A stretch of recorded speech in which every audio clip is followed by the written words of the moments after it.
In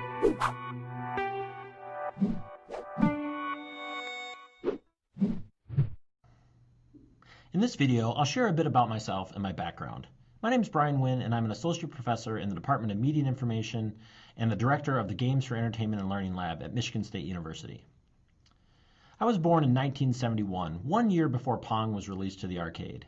At the early age of 7, I can remember going to the pizza parlor with my family and seeing Space Invaders for the first time. I was hooked. I would beg my dad for quarters to play. This continued over the next few years as a flurry of arcade games came on the scenes, from Asteroids to Pac-Man to Donkey Kong. These early games really helped shape my view of game design. When I was 9 years old, my family got an Atari 2600 game console. This was the first time I could play digital games at home. Of course, the games were not as good as the arcade equivalents, but rather than beg for quarters after every time I lost the game, I could play the game for hours on end and really start to think about what makes a good game a good game. 2 years later, we got an Apple II computer. Rather than buying games for the computer, my dad decided to get me a book, something like How to Program Games in BASIC. I began to learn to program. I first copied code directly from the book into the computer just to see if I can get it to work. Then I began to modify the code and change it to expand the games. Eventually, I was able to write entirely new games of my own design. Of course, they were very primitive by today's standards, but it really launched my love into creating interactive experiences and games. Ultimately, this led me to pursue computer science as an undergrad student at the University of Minnesota, Duluth. This is where I really learned to program properly.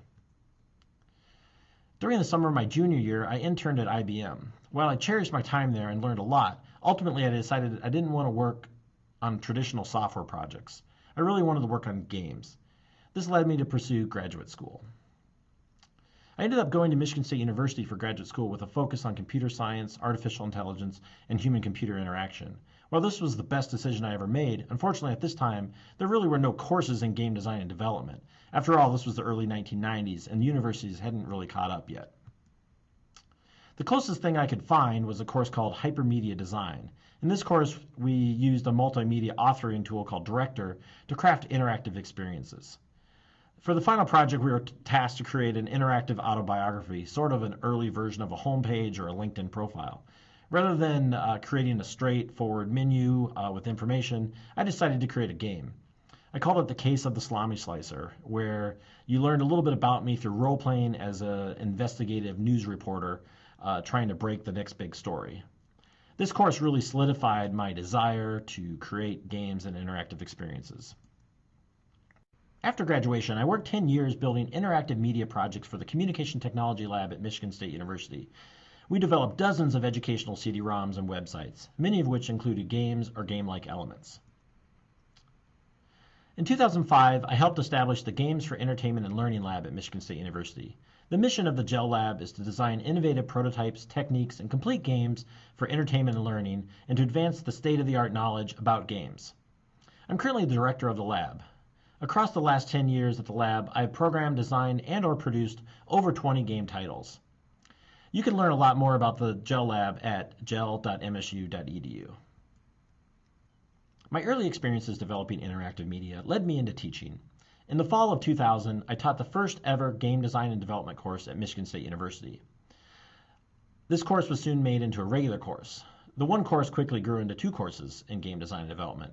And then in the summer of 2005, the Department of Media Information decided to go all in on games. We formulated a unique interdisciplinary program in game design and development. The program has grown to be one of the top-rated programs in North America. In fact, the Coursera specialization is heavily inspired by the on-campus program.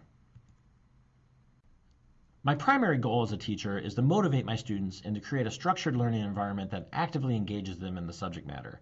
In that sense, I'm more of a guide, coach, and mentor than the proverbial sage on the stage. You know, making games is hard. Making good games is even harder.